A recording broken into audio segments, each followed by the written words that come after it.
It's my privilege to introduce Alan Berube.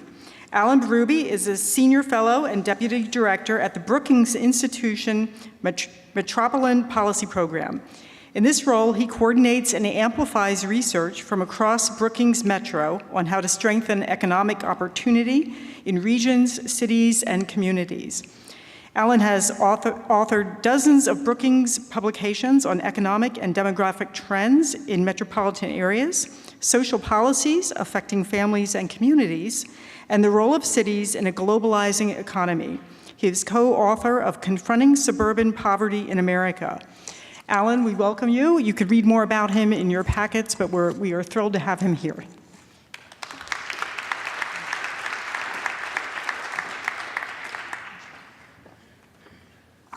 Good morning, everybody. A picture of me was a few years old before I had these babies, so I'm officially middle-aged now. It's a real pleasure to be here.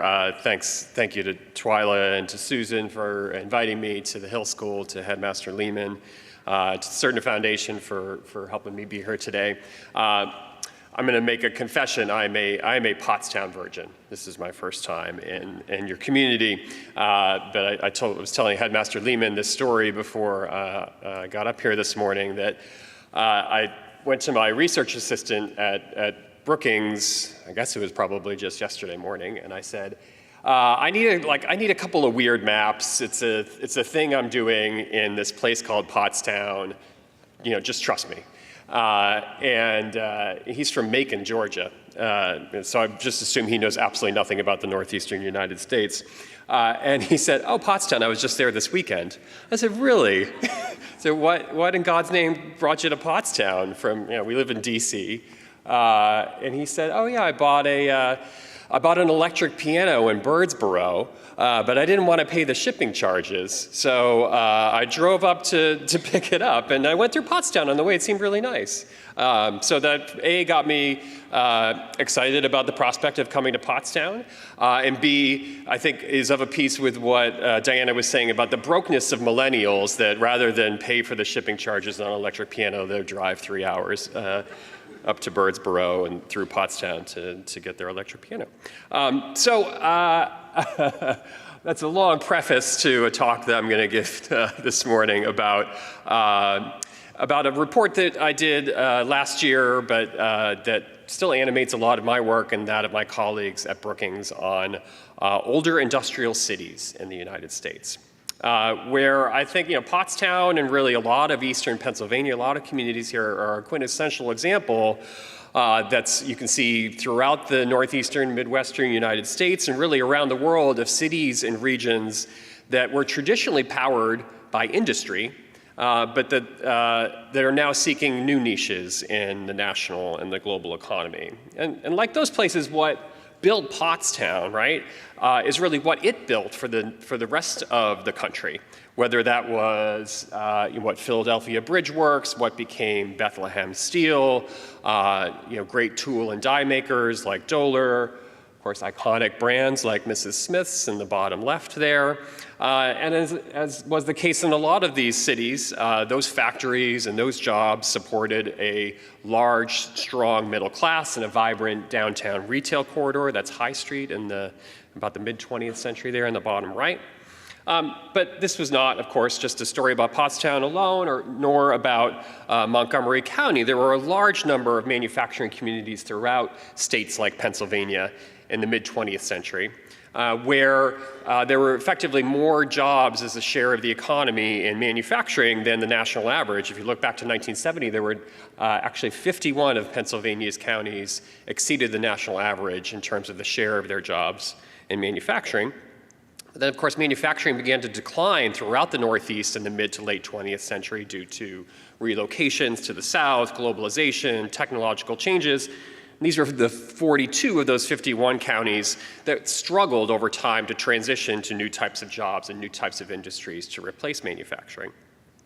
And of those struggling industrial areas, These 17 counties were the ones that contained significant urban centers like Pottstown. We call these older industrial cities, although as you'll see in some of my slides here, we examine a lot of them through the lens of their counties, their surrounding counties, since a lot of the economic challenges that you see in the core cities like Pottstown extend to wider parts of the counties of which they're a part. So in addition to Pottstown and also Norristown here in Montgomery County, there are 19 other urban centers across the state of Pennsylvania that anchor large counties like Pittsburgh does Allegheny, but smaller places like Johnstown, Lebanon, and the like too.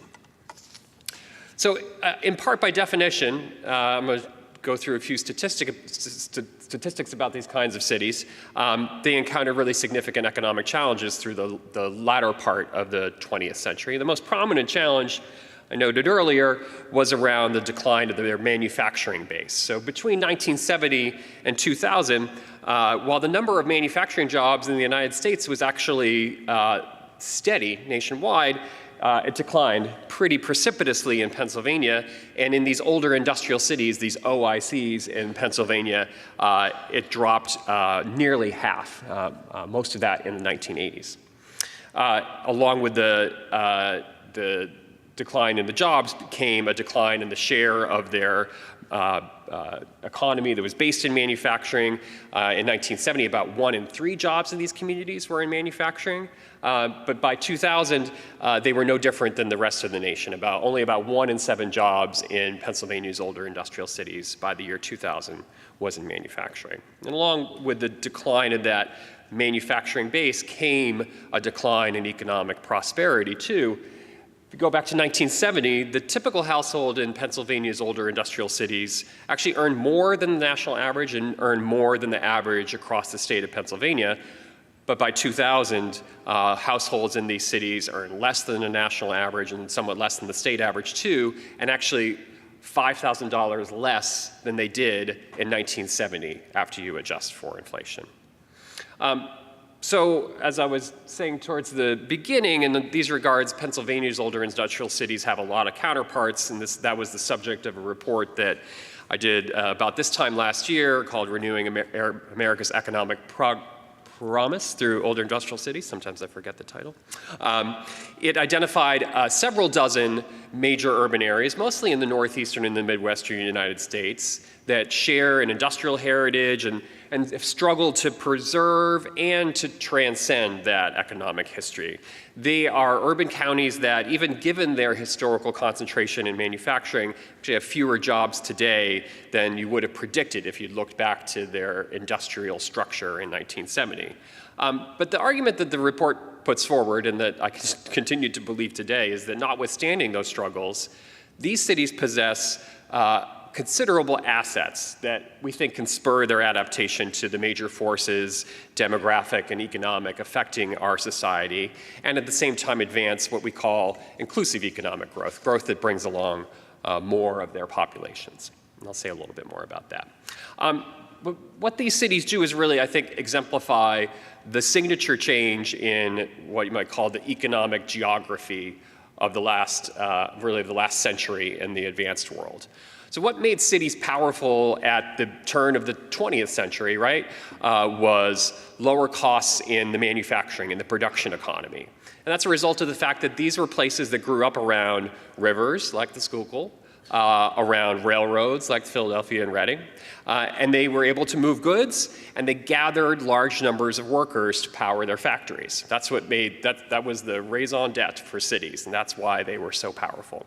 But what makes cities powerful in the 21st century, as we've moved away from the production and the manufacturing economy, it's not low costs, but it's higher productivity. And the higher productivity is the result of people's ability to develop and to share knowledge and ideas in places. Being in places, being together rather than being apart, is what enables and powers that. In each instance, I think it's important to note we're talking about cities here. We're not talking about suburbs. We're not talking about rural areas. Cities are really the focal point for economic growth and economic opportunity. And I think, in fact, that older industrial cities are as well critical poles for the renewal of a wider swath of smaller towns and rural areas that tend to be in their orbit. But it's worth noting there that when you look at the example of Pennsylvania, I think this really stands out, that older industrial cities are economically powerful unto themselves. Within Pennsylvania, these 17 older industrial counties represent less than a quarter of the state's total landmass, but they account for more than half of the state's population, more than half of the state's jobs, and more than half of the state's earnings, too. So the proposition is that these communities can meaningfully advance inclusive economic growth statewide. And to do so, our research at Brookings looks at these three complementary goals that we try to help cities understand the need to achieve. First, growth that expands opportunities for workers and for businesses. Second, prosperity, which means delivering good jobs and higher living standards over time. And thirdly, inclusion. And inclusion is about the distribution of the benefits of growth and the need to secure benefits for all communities in ways that reduce disparities by income, by race, and by place. Pennsylvania's older industrial cities, including here in Montgomery County, so the blue lines here are the state of Pennsylvania, the orange are all of the older industrial cities in Pennsylvania together, and the yellow line is just Montgomery County. As you'll see over the next couple of charts, have exhibited, say, varying degrees of success across these three economic dimensions since 2000. If you start with growth on the left-hand side of this chart, you'll see that Pennsylvania has actually gained back the jobs that it lost during the early and as well as the late 2000s and the Great Recession. The Great Recession was more acute in Pennsylvania's older industrial cities, actually, and here in Montgomery County too, such that they're only today slightly above their previous peaks for jobs. Turning to prosperity on the right-hand side here, average wages, which is a sort of measure of job quality in both Pennsylvania and its older industrial cities overall, has risen rather slowly since 2001. And today you see, of course, average wages Montgomery County-wide remain considerably above the statewide average. But I think the research that we've conducted at Brookings suggests that this third dimension, inclusion, is really the linchpin for the first two, for longer run growth and prosperity. And we find that places that achieve economic inclusion over time also tend to achieve higher growth and prosperity. And the reason they do so is because in achieving inclusion, they're able to harness more of their residents' productive capacity to propel their economies forward.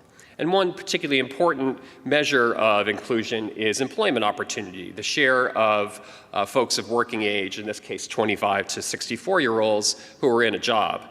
I think it's a good sign here that Pennsylvania's older industrial cities keep pace with statewide averages. About 3/4 of working age adults in these older industrial cities are in jobs in 2017. It's up actually slightly from 2000. And you see in Montgomery County, county-wide, it's much higher than average. If you just drill down to Pottstown, actually, it achieves the statewide average on employment levels. And I think that's a signal that actually labor market opportunity here is healthy and widespread. But the outcomes are actually a little bit less positive on a second important measure of inclusion that we track, which is the racial income gap. This is the gap between the typical earnings for white households and the typical earnings for households of color. And that gap is significant in many older industrial cities in Pennsylvania. Here, white households earn anywhere from about 22% more in Chester to nearly 3/4 more in Philadelphia than households of color in those same cities. Pottstown, among these 12 older industrial cities in eastern Pennsylvania, actually has the 4th highest racial income gap. And that's significant in part because 1 in 3 households here in Pottstown is a household of color. The racial income gap then can hold back the overall economic and fiscal well-being of cities like Pottstown and their ability to invest in public services that can improve economic opportunities for everyone. That's why I think efforts like the Hobart's Run initiative are so important. All of those challenges noted, some communities that had an industrial heritage, like Pottstown's, have actually managed to transition more successfully and to provide greater economic opportunity and quality of life for their residents. I'm going to look at some principles and examples of how they've achieved that. Ultimately, we think there are 3 basic attributes that seem to be associated with cities' performance on inclusive economic growth in recent years. And you see examples of these in some of the more successful older industrial communities that we profiled in our report, and as well as beginning to take shape in places that over time have faced more serious challenges. The first, as this slide indicates, for lack of a better term, we call it knowledge, which is really the key ingredient, if you remember back to that green chart, really the key ingredient that drives economic growth and prosperity in the modern era. If you look back to 1970 versus today, the share of adults in the United States who have a four-year college degree has grown by about 22 percentage points, from about 12% in 1970 to about 34% today.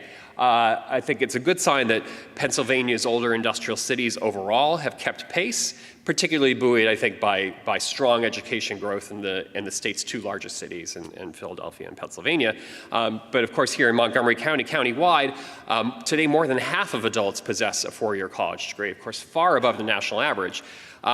If you look at Pottstown and you look at Norristown, if you look at the older industrial cities of this county, though, it's a much different story. That orange bar, the 2017 rate of higher educational attainment, is closer to 20%, so well below the national average, actually.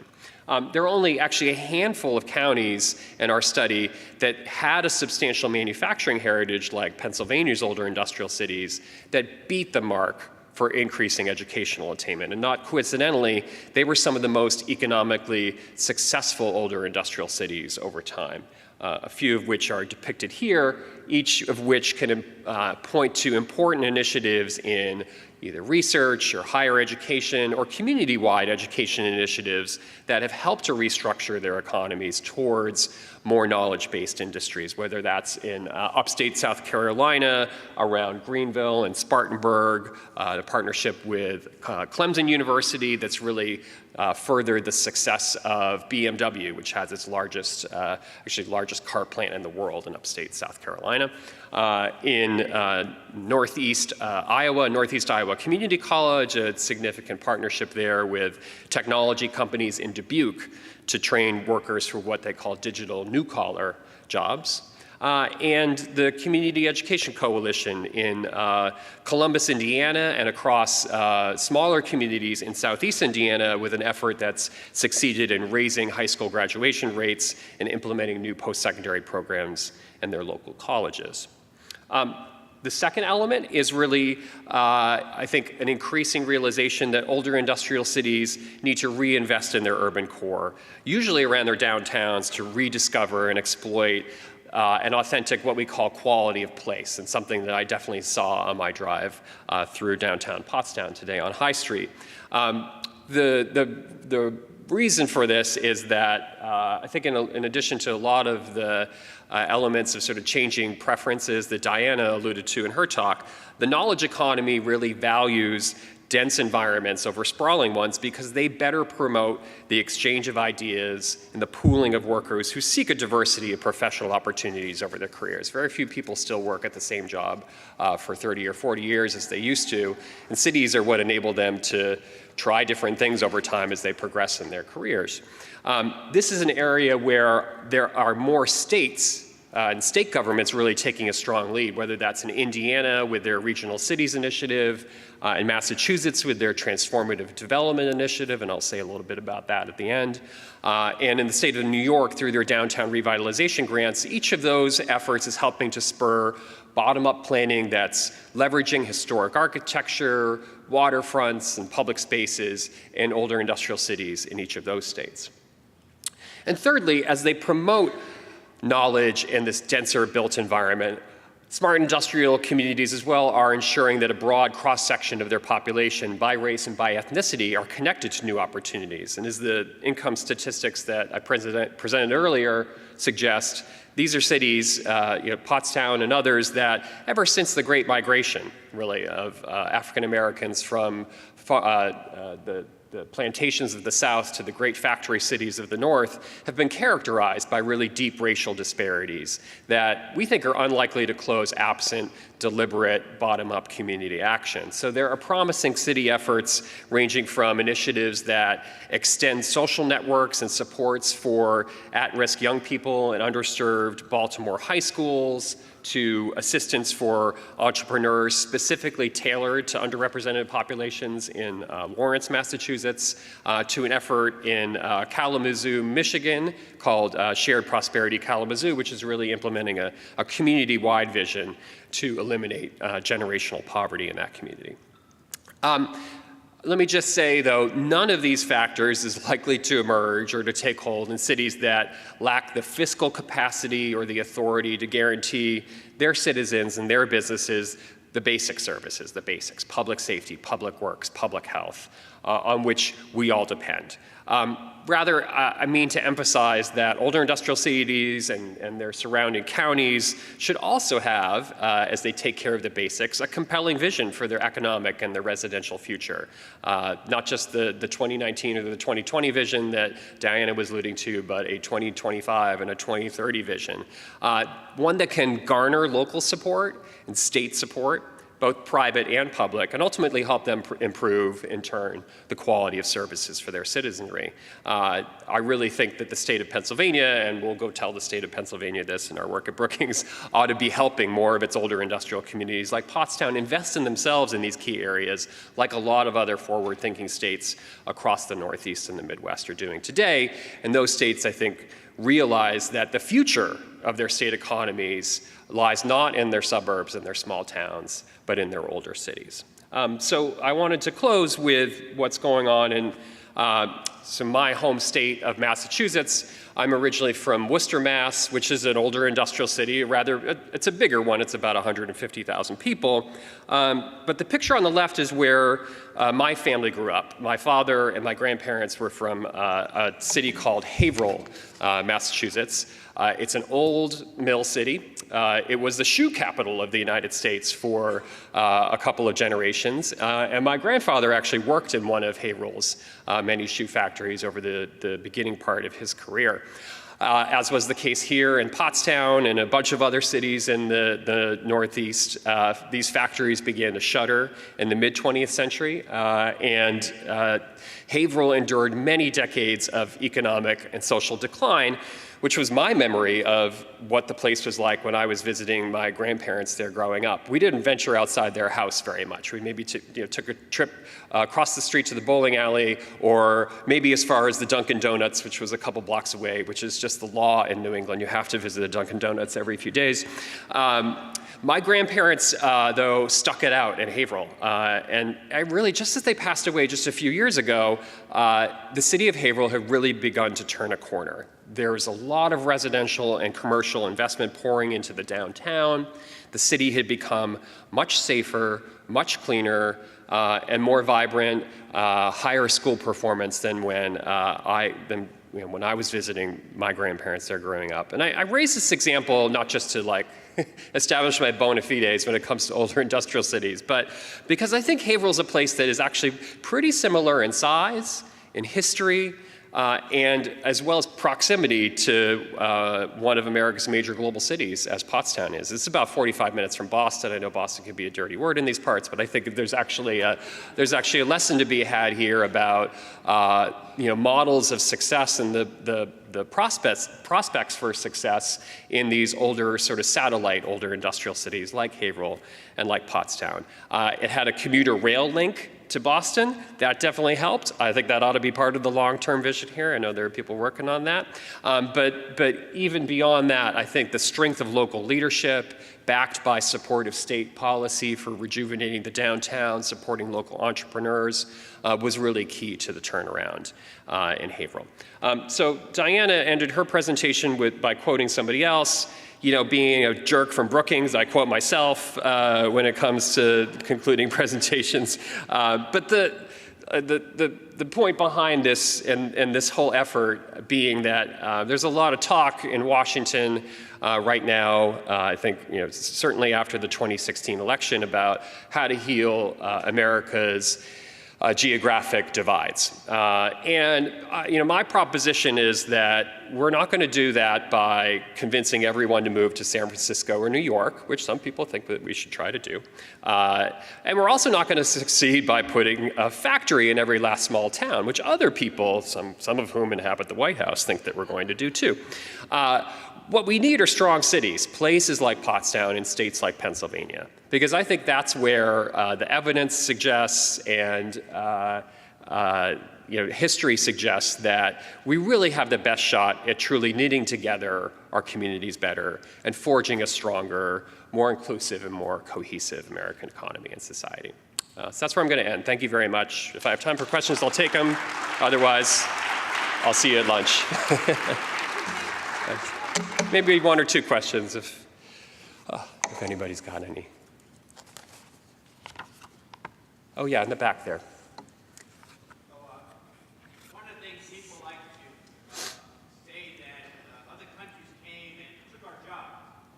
A number of years ago, I was on a plane flying from New York to South Carolina. The guy said, what are you reading? He goes, I'm reading obituary pages. I said, no, it says textile news. He goes, yes, I'm reading obituary pages. I met some other young men. They were in a factory. They were in the Chicago airport. They talked about they were very busy tearing down factories and taking all the steel and shipping it overseas. So I think people didn't come and take this thing. People here negotiated deals to send all our jobs and factories away. We got the benefit of cheaper stuff from Walmart and other places. I think there's much more loyalty out there than people think. And so the initiative of asking people to look at home and make decisions that are more practical for our communities than just shipping things away needs to come also into the halls of Wall Street and the halls of industrial companies all across the country. How do we get some common sense into those minds to say it's not just only the money, it's also your neighbors? Yeah, so I don't know how we convince Wall Street of that, but I'll echo the ethic behind your question and suggest that I think keeping stuff at home, right? So this is the trade-off between proposed benefits to consumers and benefits to workers, right? Like, what's the end goal of economic policy? Is it to reduce the costs that we pay for basic goods and services, or is it to promote labor market opportunity for the maximum number of Americans? And those two things can be in tension, right? Like, getting our HD TVs made in Mexico arguably makes it cheaper for me to buy an HD TV than if that were made in Ohio. The trade-off is that there are people in Ohio who go without jobs so that I can buy a cheaper TV, right? I think the dominant narrative in American economic policy for the last, 30 or 40 years at least, has been maximizing benefits to consumers. And I think that over the last several years, there's been increasing recognition that maybe the pendulum swung a little bit too far in that direction, and that what gives people meaning in life and a high quality of life is not just how much stuff they're able to buy, but whether they're able to find work that gives them resources and dignity and meaning.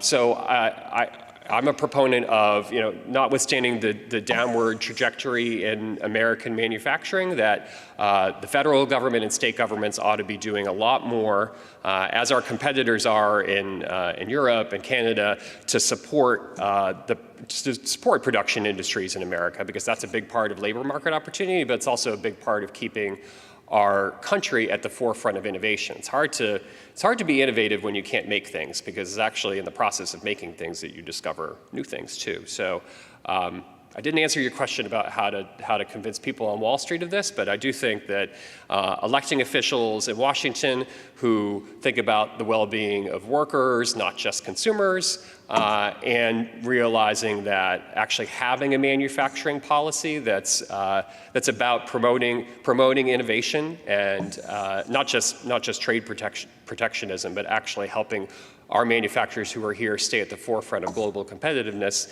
is not dirty industrial policy, but is actually what smart nations around the globe are doing right now. What's the industrial change that occurred in Hobart that caused the rebound? They manufactured shoes 20 years ago, but what are they doing now that's causing it?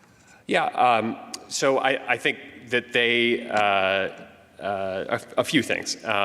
First was just, I think, greater support for local retailers on their downtown corridor. So there's entrepreneurial support, people running small businesses, more foot traffic because of increased residential density around its downtown.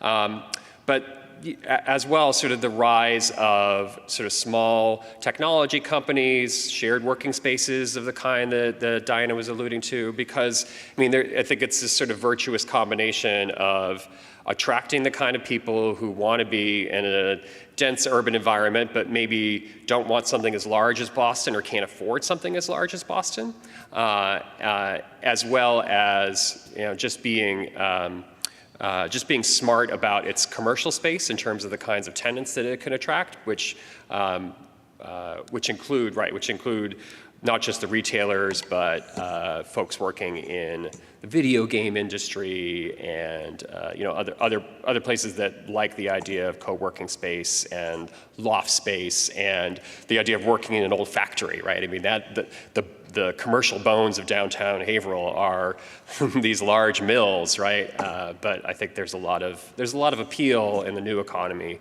to work in spaces like that and take advantage of what they have to offer too.